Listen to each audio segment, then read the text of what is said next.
Hai hai, ketemu lagi dengan channel chemistry kita. Kali ini saya akan menjelaskan materi kimia kelas 10 mengenai bentuk molekul dan gaya antar molekul. Yang pertama adalah bentuk molekul.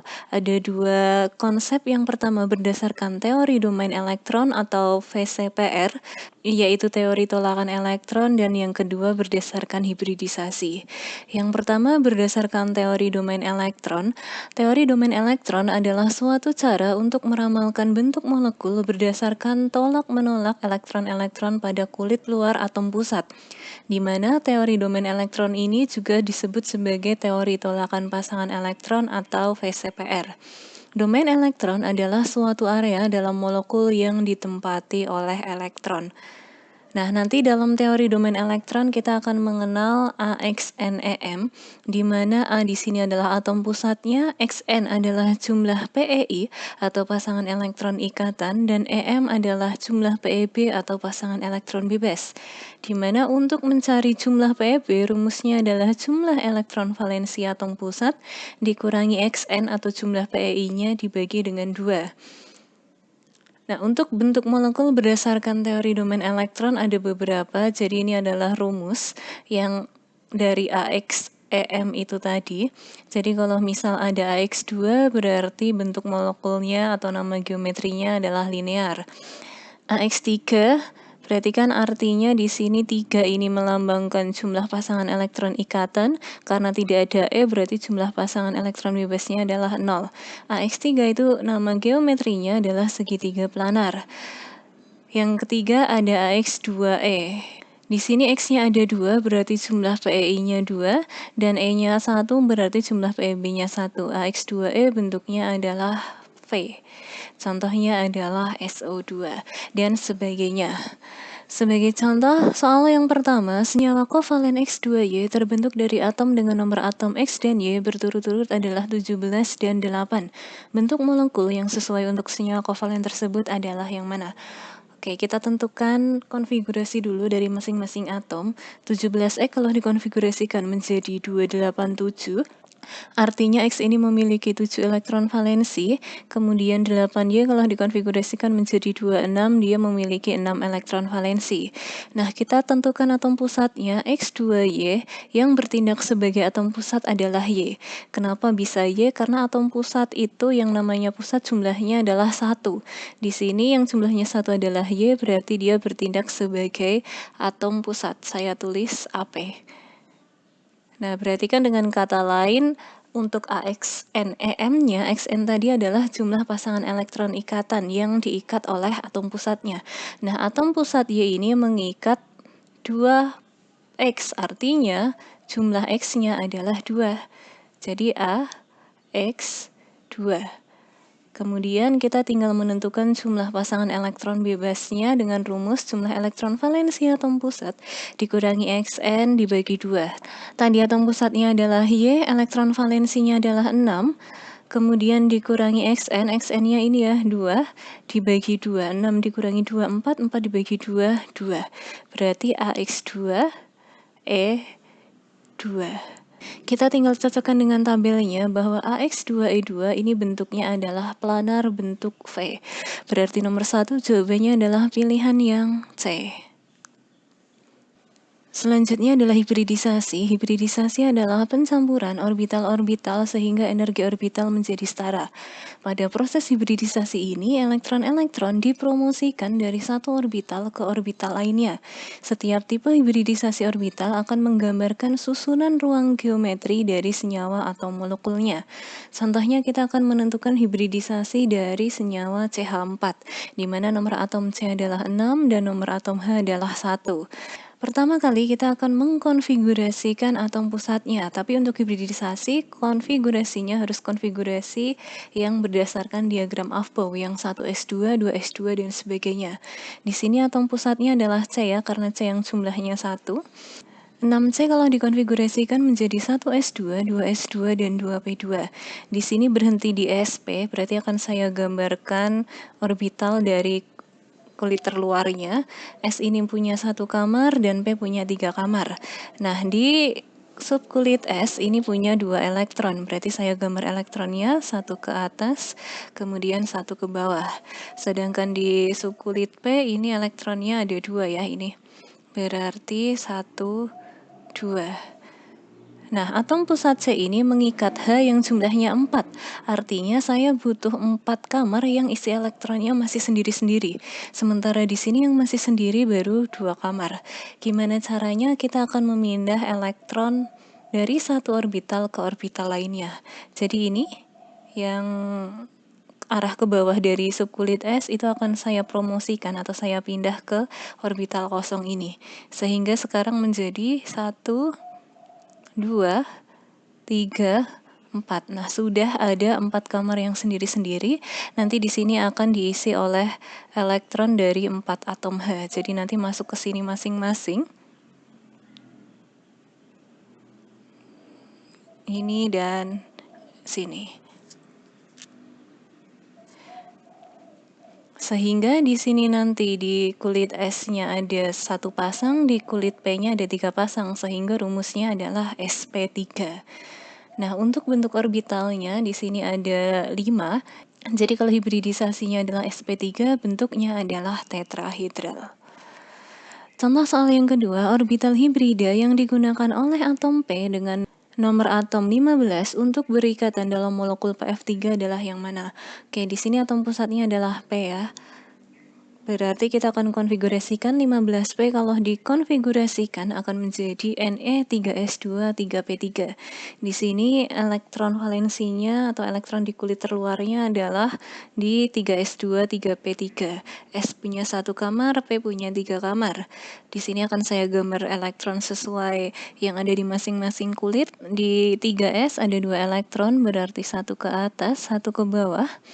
Di kulit 3P ini ada 3 elektron ya, berarti 1, 2, 3. Nah, atom pusat P ini mengikat F sejumlah 3, dan kebetulan di sini kamar yang isi elektronnya masih sendiri juga sudah 3. Artinya kita tidak perlu memindahkan elektron dari satu orbital ke orbital yang lainnya, karena kamar yang dibutuhkan sudah sesuai dengan jumlah atom yang diikat oleh atom pusat P. Sehingga nanti di sini 3F-nya akan masuk ke kulit 3P ini. Sehingga nanti hibridisasinya di sini S-nya ini sudah 1 pasang. Nanti di kulit 3P ketika sudah diisi elektron dari atom F itu akan ada 3 pasang menjadi sp3. Nomor 2 jawabannya adalah pilihan yang C. Nomor 3, NH3 mempunyai struktur tetrahedral. 3 sudutnya ditempati oleh 3 atom hidrogen yang ekuivalen dan sudut yang keempat ditempati oleh pasangan elektron bebas. Apa jenis hibridisasi dari senyawa ini? Oke, di sini tadi dikatakan dia punya struktur tetrahedral. Nah, ada 3 atom hidrogen yang ekuivalen dan ada 1 pasang pasangan elektron bebas. Jadi NH3 ini ada 3 atom H, berarti kan dia adalah 3 pasangan elektron ikatannya, dan dikatakan ada pasangan elektron bebas 1 pasang. Kenapa bisa 1 pasang? Karena dikatakan sudut keempat ditempati oleh pasangan elektron bebas, artinya dia 1 pasang. Jadi ada 1 PeB. Nah, untuk menentukannya kita ada cara lain yang lebih mudah untuk menentukan rumus hibridisasi. Kita tinggal menghitung jumlah PeI dan PeB-nya. Di sini PeI-nya 3, PeB-nya 1. 3 tambah 1 totalnya adalah 4. Nah, konsep yang lebih mudah, jika total PeI dan PeB 2, maka hibridisasinya Sp. Totalnya 3, maka hibridisasinya Sp2. Totalnya 4, hibridisasinya adalah Sp3. Sehingga untuk nomor 3 jawabannya adalah pilihan yang C. Nah, di sini ada contoh bentuk-bentuk molekul yang sudah kita pelajari. Yang pertama adalah bentuk-bentuk segitiga planar. Jadi ini artinya atom pusat yang tengah yang abu-abu ini mengikat 3 atom yang lain, artinya dia mempunyai 3 pasangan elektron ikatan. Jadi bentuknya segitiga planar, atau planar bentuk V. Planar bentuk V kan ini artinya atom pusat yang abu-abu ini mengikat 2 atom lain, artinya dia punya 2 pasangan elektron ikatan, dan yang hijau ini itu adalah pasangan elektron bebas. Yang ketiga ada segitiga piramida. Di sini berarti AX5 yaitu ada bidang 4, ada bentuk T, dan ada linear. Selanjutnya ada gaya antar molekul. Kita akan mengenal dua jenis gaya. Yang pertama adalah gaya intramolekul atau yang kita sebut dengan gaya ikatan. Ini ada di dalam setiap molekul dan memengaruhi sifat kimia zat. Dan yang akan kita pelajari adalah gaya antar molekul atau gaya non-ikatan. Ini ada di antara molekul dan mempengaruhi sifat fisika zat. Nah, jadi sebagai contoh di sini ada dua molekul HCl yang sering berikatan. Jadi kalau ikatan antara H dengan Cl dalam satu molekulnya ya itu dikatakan sebagai gaya intramolekul. Kemudian kalau antara molekul yang satu, jadi HCl yang satu dengan HCl yang lain itu disebut dengan gaya antar molekul. Semakin kuat gaya antar molekulnya, maka semakin sulit untuk memutuskan ikatannya, sehingga semakin tinggi titik leleh atau titik didihnya. Kita akan mempelajari beberapa jenis gaya antar molekul. Yang pertama adalah gaya van der Waals. Gaya van der Waals ada beberapa. Yang pertama adalah gaya dipol-dipol, yang kedua adalah gaya dipol-dipol terimbas, yang ketiga gaya ion dipol, dan yang keempat adalah gaya dispersi atau gaya London. Sedangkan yang kedua ada ikatan hidrogen. Yang pertama adalah gaya dipol-dipol. Gaya dipol-dipol adalah gaya antar molekul dalam zat polar, di mana dalam zat polar molekul-molekulnya cenderung menyusun diri dengan ujung pol atau kutub positif, dia akan berdekatan dengan ujung atau pol negatif dari molekul di dekatnya. Jadi di sini sebagai contoh HCl seperti yang saya jelaskan di awal. Jadi dalam suatu molekul HCl, H di sini sebagai kutub positif atau pol positifnya, Cl sebagai kutub negatif. Nah, ketika dia berdekatan dengan molekul HCl yang lain, maka akan terjadi gaya interaksi. Nah, karena HCl ini adalah suatu zat polar, berarti ini adalah gaya dipol-dipol. Nanti kutub negatif dari satu molekul akan berikatan dengan kutub positif dari molekul yang lainnya. Jadi yang garis putus-putus ini adalah gaya dipol-dipolnya. Di sini juga ada contoh dari padatan CH3CN ya. Jadi yang bertanda merah itu adalah gaya dipol-dipolnya. Jadi itu adalah gaya atau tarik-menarik antara molekul yang satu dengan molekul yang lain yang sifatnya adalah polar. Yang kedua ada gaya dipol terimbas. Gaya dipol terimbas adalah gaya antar molekul yang terjadi antara molekul polar dengan molekul non-polar. Dipol dari suatu molekul polar akan mengimbas molekul non-polar di sekitarnya, sehingga mengalami dipol sesaat. Hasilnya adalah gaya tarik elektrostatis antara dipol dan dipol sesaat. Jadi sebagai contoh di sini ada HCl ya. HCl ini adalah molekul polarnya, kemudian ada CCl4 ini adalah molekul nonpolarnya. Nah, HCl karena dia polar, dia mempunyai kutub positif dan negatif. Dia ketika mendekat dengan CCl4 maka akan timbul dipol sesaat. Jadi CCl4-nya akan memiliki pol atau kutub sesaat ya. Berikutnya ada gaya ion dipol. Gaya ion dipol adalah gaya tarik antara spesi ionik dan molekul polar, di mana spesi ionik ini dapat berupa anion, spesi bermuatan negatif, atau kation, spesi bermuatan positif. Contohnya adalah gaya ion dipol pada garam atau NaCl yang dilarutkan dalam air. Jadi di sini ada suatu senyawa ionik yaitu NaCl, dia dilarutkan dalam air. Maka ikatannya akan menjadi seperti yang ada pada gambar B ini. Jadi nanti ion Cl- atau anion dari NaCl-nya itu akan berikatan dengan kutub positif yaitu H dari dalam molekul H2O.